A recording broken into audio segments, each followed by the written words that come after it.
1545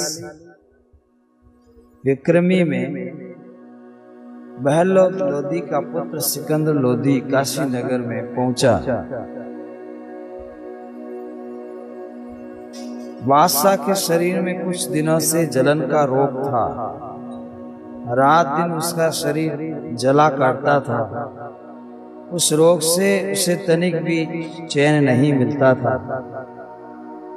काशीपुरी में पहुंचने पर बादशाह ने सुना कि रामानंद स्वामी महाप्रसिद्ध महात्मा है। उनके आशीर्वाद से ये रोग दूर हो जाएगा। इस स्पीकर को पीछे ले जाएगा। बादशाह दुख से दुखी कातर हो स्वामी रामानंद जी के आश्रम को पहुंचा। स्वामी जी ने अपने नियम अनुसार बादशाह का मुख देखना ही नहीं चाहा। बादशाह ने बहुत विनती की, किंतु स्वामी जी नहीं माने। आए सिकंदर सुल्ताना है व्यादा बहु भेदन जाना। आए सिकंदर सुल्ताना रामानंद की सुनी बड़ाई, ताते सहा आप चला आई। बोलो सदगुरुदेव की। आए मंडप जबे सुल्ताना, रामानंद तब देख रिशाना। बादशाह सन्मुख भये जब ही, रामानंद मुख फेरे तभी। बार अनेक कहीं ते मुख फेरा, ताकि और क्रोध कर हेरा। तो थोड़ा सा आप सुन ले कि कैसे चौपाई के रूप में।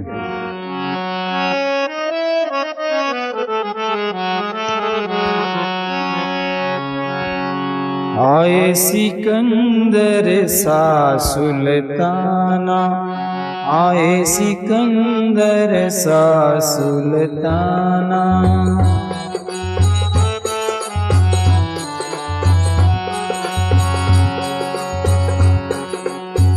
है व्यादा बहु भेदन जाना, है व्यादा बहु भेदन जाना।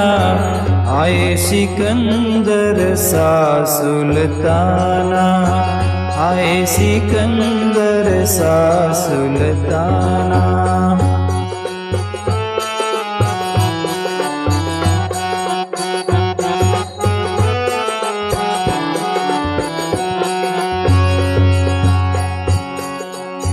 रामानंद जी की सुनी बड़ाई, रामानंद जी की सुनी बड़ाई। ताते साही आप चले आई, ताते साही आप चले आई।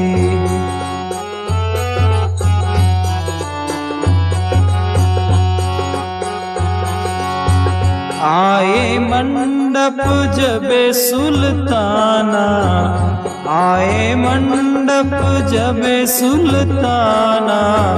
रामानंद तब देख रिशाना, रामानंद तब देख रिशाना।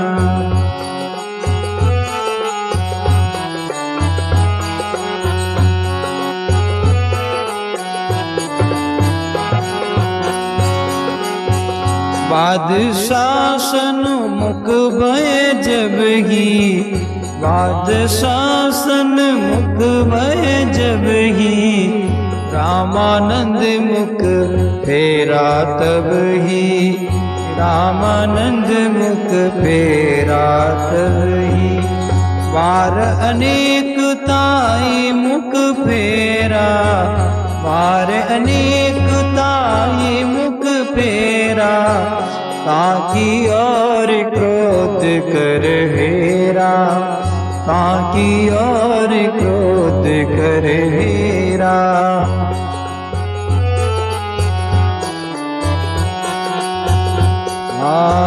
आए सिकंदर शाह सुल्ताना, आए सा सिकंदर सा सुल्ताना, आए सिकंदर सा सुल्ताना, हे व्यादा बहु वेदन जाना, हे व्यादा बहु वेदन जाना। बोले सद्गुरु साहिब की।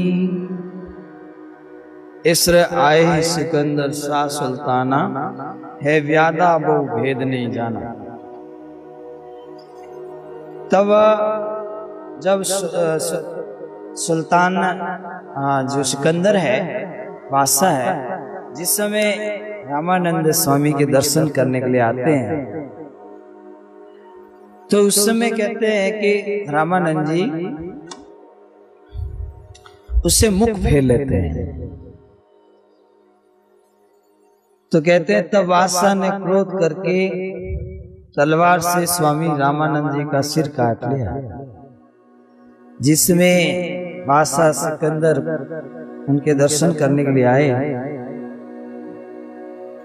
तो स्वामी रामानंद जी ने मुख फेर लिया, तो दूसरी तरफ जाके बंदगी किया, प्रणाम किया, तो वहां दूसरी तरफ से भी मुख फेर लिया। ऐसे उन्होंने कई बार प्रणाम किए, पर स्वामी जी हमेशा मुख फेर लेते थे। तो कहते हैं कि इस तरह के व्यवहार को देखकर बादशाह सिकंदर जो है दुखी तो था ही, और उसको क्रोध आ गया, और क्रोध आते ही उसने तलवार निकाली, रामानंद जी का सिर काट लिया। स्वामी जी का सिर काटते ही बादशाह विकल होकर वहीं पृथ्वी पर गिर गए। लोगों ने हाथों हाथ शाह को उठाकर डेरे पर पहुंचाया। रामानंद स्वामी के कत्ल होने का समाचार शहर में तुरंत फैल गया। बादशाह के जुल्म को सुनकर धर्मात्मा लोग तो ईश्वर इच्छा समझकर चुप हो रहे, किंतु अधर्मी मिथ्या धर्म के पक्षपाती लोग बढ़ बढ़ कर बातें करने लगे। कबीर साहिब से द्वेष रखने वाले मुल्ला काजी और इस तरह से जो अच्छा दाव विचार बादशाह को क्रोधित कराकर कबीर साहब को भी मरवाने की चिंता में लगे हुए थे। यानी जो विरोधी थे कबीर साहब के, वो उन्होंने कहा कि मौका बहुत अच्छा है, बादशाह को भड़काओ और बादशाह को उल्टी पार्टी पढ़ाओ। बादशाह को बोले कि जो काजी मुल्ला थे, जो साहिब से नाराज थे, सब मुल्ला नहीं, सब पंडित नहीं, जो नाराज थे वो बादशाह से मिल गए और बादशाह के पास जाकर के बोले कि एक कबीर नाम के जो बालक हैं वो आशीर्वाद देते हैं तो सब रोग ठीक हो जाते हैं। रामानंद जी के शिष्य हैं, आप वहां जाकर आशीर्वाद ले लो। तो इस भावना से कि अगर जिस तरह गुरुजी को मार दिया, या गुरुजी ने मतलब जो बादशाह है उससे दुराव किया, ईर्ष्या किया है, तो ऐसे अगर कबीर साहब के प्रति सोचते हैं कि अगर वो बालक कबीर भी इसी तरह अगर ईर्ष्या करेंगे तो बादशाह के हाथों से मारे जाएंगे और गुरु चेला दोनों मर जाएंगे, तब अपन आनंद से अपना जो पाखंड चलाएंगे। तो इसी दुर्भावना को लेकर बादशाह को उसका उधर बादशाह को भी कुछ चेत हुई, तब उसने लोगों से पूछा कि यहाँ कोई ऐसा नहीं है कि जिसकी कृपा से मेरे शरीर की जलन दूर हो जाए। कबीर साहब के विद्वेषी प्रथम से ही घात लगे हुए थे और बादशाह के पूछते ही छठ उन्होंने उत्तर दिया कि कबीर नामक रामानंद का एक शिष्य इस शहर में बड़ा सिद्ध माना जाता है, अगर वह आवे तो शाही की बीमारी तत्काल अच्छी हो जावे। उन लोगों की बात सुनकर बादशाह ने आज्ञा दी कि पता लगाओ कबीर साहब इस समय कहाँ विराजमान है। बादशाह ने कहा कि पता लगाओ कबीर साहब कहाँ हैं। इसी समय वहीं जाकर उनका दर्शन करूंगा मैं। बादशाह बोला मैं इस समय जाकर दर्शन करूंगा। शाही नौकराना शहर में फिरकर, जो बादशाह के नौकर थे सब शहर में फिरे और कबीर साहब को ढूंढने लगे।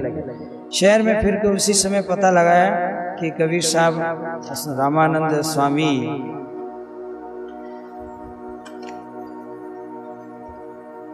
कबीर साहब जो है आप जो है कहीं विराजे हुए नीम के नीचे, पेड़ के नीचे। तो इस तरह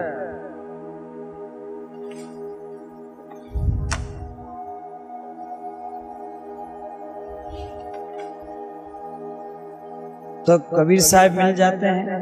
और जब कबीर साहब मिल जाते हैं तो बादशाह कबीर साहब के पास पहुंच जाते हैं।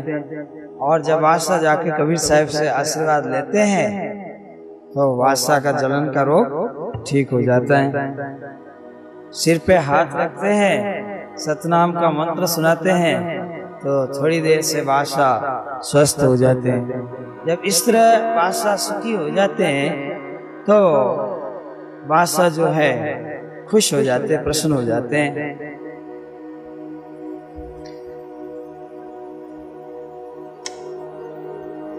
बादशाह तुरंत फिर उसी स्थान पर पहुंचा और अब कबीर साहब के विदेशियों का निश्चय हो गया कि आज कबीर साहब आवश्यक जो है कत्ल कर लिए जाएंगे, क्योंकि बादशाह ने गुरु रामानंद जी को कत्ल किया है।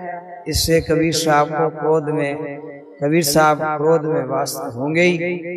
जब गुरु घाती बादशाह को अपने सन्मुख खड़ा देखेंगे तब कबीर साहब क्रोध किए बिना रह नहीं सकेंगे।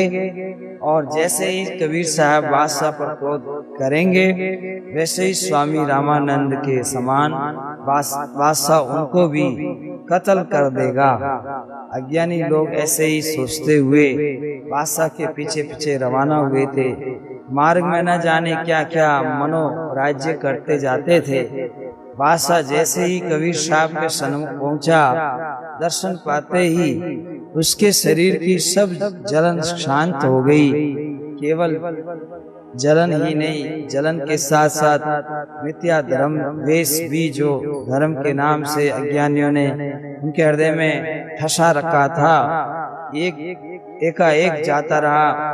कबीर साहब के दर्शन ने उसका अंतःकरण ऐसा शुद्ध कर दिया कि उसके समान कट्टर मुसलमान बादशाह मिथ्या धर्माभिमान छोड़कर और एकदम दौड़कर कबीर साहब के चरणों पर गिर पड़ा और स्वामी रामानंद जी के कत्ल करने के पश्चात अपराध पर पश्चाताप करके क्षमा प्रार्थी हुआ। बादशाह के पश्चात और आधीनता को देखकर कबीर साहब ने उसके अपराध को क्षमा करके धैर्य दिलाया। अपने विचार के विरुद्ध बादशाह को कबीर साहब के अधीन होते देखकर विदेशियों के मन में बड़ी ग्लानि आई। उन्होंने अपने हाथ से दाव चूकते देखकर परस्पर विचार करके दूसरा उपाय बतलाकर और कबीर साहब के अनिष्ट करने का सोच कर रामानंद स्वामी के शिष्य के पास गए। वे उस समय गुरु के वियोग से ऐसे विहल हो रहे थे कि उनकी सारासर विचारणी बुद्धि उस समय लुप्त हो गई थी। दुष्टों ने जाकर उन्हें समझाया कि देखो, कबीर अपने गुरु घातक से ही घुल मिलकर के बातें कर रहा है। जात स्वभाव कभी छूटता नहीं है। फिर तो अपनी जाति के ऊपर गया। मुसलमान एक हो गए। कबीर को गुरु के मृत्यु की भी चिंता नहीं। तुम लोग तो गुरु का शौक मना रहे हो और वो बादशाह के साथ हंस रहा है। उन दुष्ट बिगाड़ुओं की बात ने स्वामी जी के शिष्यों पर प्रभाव डाला। अखाड़े के सब शिष्य और साधु एकमत होकर कबीर साहब के निकट आकर दुर्वचन बोलने और निंदा सुनाने लगे और सुनते रहे। पश्चात जब लोगों का क्रोध शांत नहीं हुआ तब कबीर साहब ने उन लोगों से कहा कि तुम लोगों की श्रद्धा और विश्वास की यहाँ तक कि समाप्त हो गई। गुरु ने क्या तुम्हें यह उपदेश दिया और गुरु के उपदेश का यही परिणाम तुम लोगों ने निकाला। गुरु को मुतक समझने वाले तुम लोगों की बुद्धि स्थूल देह तक ही समाप्त हुई है। आगे भी तुम्हारे शिष्य लोग स्थूल की ही पूजा में अपना जीवन व्यतीत करेंगे। उन्होंने सतपद की प्राप्ति कदापि नहीं होगी। जब स्थूल के करने से यानी स्थूल के विचार करने से निकलकर सदगुरु की शरण में प्राप्त होंगे, तब सत्य पद को पावेंगे। यदि तुम लोगों को स्वामी के स्थूल शरीर से ही संबंध है तो चलो स्वामी जी का शरीर तुम्हें जीवित दिखाता हूँ। इतना कहकर बादशाह को साथ लिए हुए वहां गए जहाँ स्वामी रामानंद मृतक शरीर उनका पड़ा हुआ था। वहां जाकर सबने देखा कि स्वामी जी के दाहिने अंग से खून के बदले दूध बह रहा है और बाएं अंग से रक्त निकलकर बह रहा है। यह आश्चर्य देखकर सब चकित हो गए। बादशाह ने कबीर साहब से पूछा कि इसका क्या कारण है, लोगों के बदले दूध कैसे निकल रहा है। पै और उदित चलियो गुरु अंगा, साख है ये कौन प्रसंगा। जय तन मान्यो शब्द हमारा, तई ते चले दूध की धारा। लीन कालू केर विचारा, आधा अंग रुधिर अनुसारा। अगले जन्म मुक्ति जो होई, अंकुरी जीव कहावे सोई। बोलो सदगुरु कबीर साहिब की। तो आप अपने सरल भाषा में समझ लीजिए कि कबीर साहब के उस समय विरोधी ज्यादा रहे। तो रामानंद स्वामी को जिस तरह से मार दिया था बादशाह सिकंदर ने, तो उनके विरोधी लोगों ने सोचा कि जैसे अभी स्थिति ऐसी है कि गुरु रामानंद जी को मार दिया है, तो ऐसी स्थिति में कबीर साहब के पास बादशाह को भेजते हैं और कबीर साहब है उनको समाचार लग गया होगा कि गुरुजी को मार दिया है। तो अभी कबीर साहब भी क्रोध में आ जाएंगे और बादशाह के सामने क्रोध करेंगे। तो अवश्य बादशाह जैसे कबीर साहब को यानी रामानंद जी को जैसे मार दिया, ऐसे कबीर साहब को भी मार देंगे। तो उनके विरोधी यही चाहते थे कि भाई कबीर साहब जो है, जो सच्चा ज्ञान देते हैं, हमारी पाठ पूजा बंद हो जाती है, तो कम से कम अपना को मारना नहीं पड़ेगा। बादशाह मार दिए, ऐसी भावना वो रखते थे।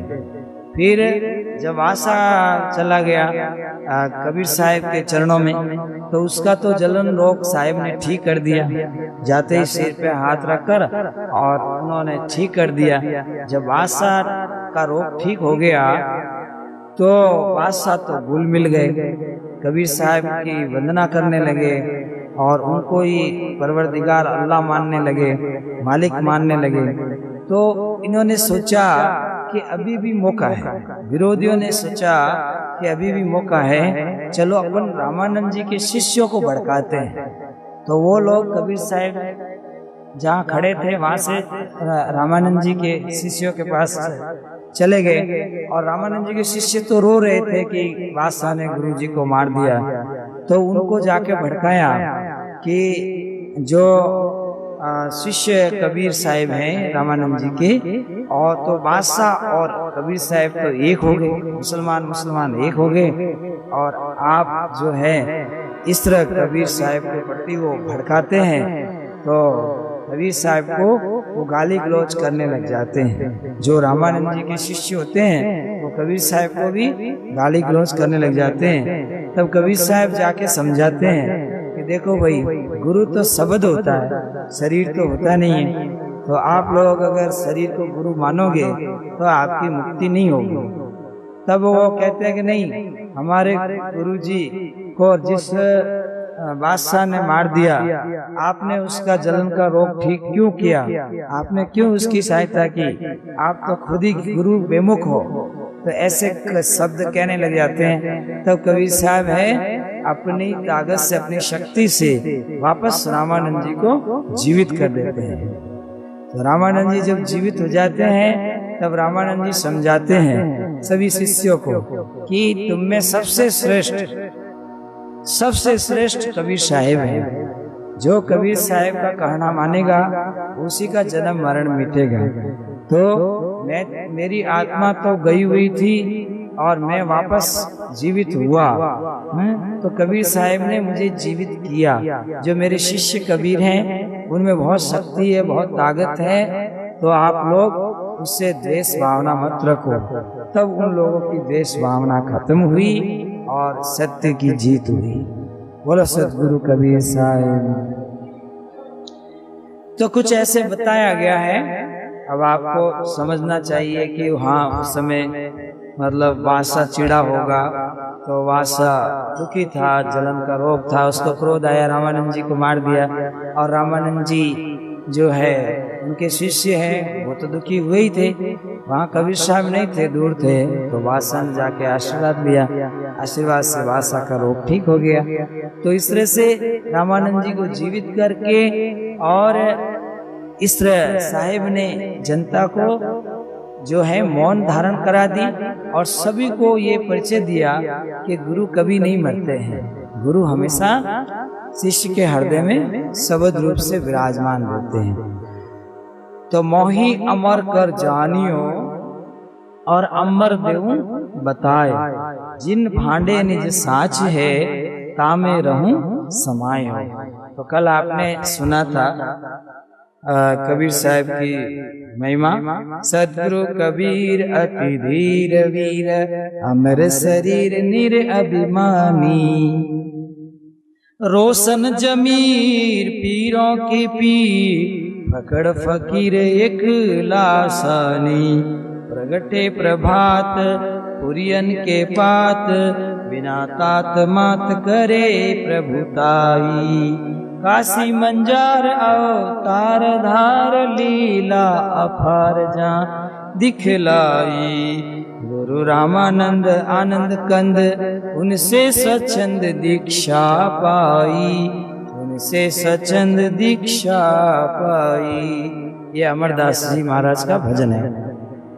मन की विकार तज करके विचार कहे, बारंबार सबसे जाई, पंडित प्रवीण हो गए सब आदीन, नहीं पड़ी है चीन उनकी वाणी, मथुरा में जाय के बीणा बजाई के, लीना लुभाए सब नर नारी, जगदीश में जाय के सागर हटाई के, लीना थपाई हरि का मंदिर, दरे संत भेष गए मगध देश किनो, परवेश गुरु गम घर घर, दो दिन सोहद करे प्रमोद, मेट्यो विरोध दुख द्वंद खतर, गोरख वशिष्य करी है गोष्ठी, ऐसा वशिष्ठ माँ पूर्ण ज्ञानी, है साधु संत जगत में अनंत,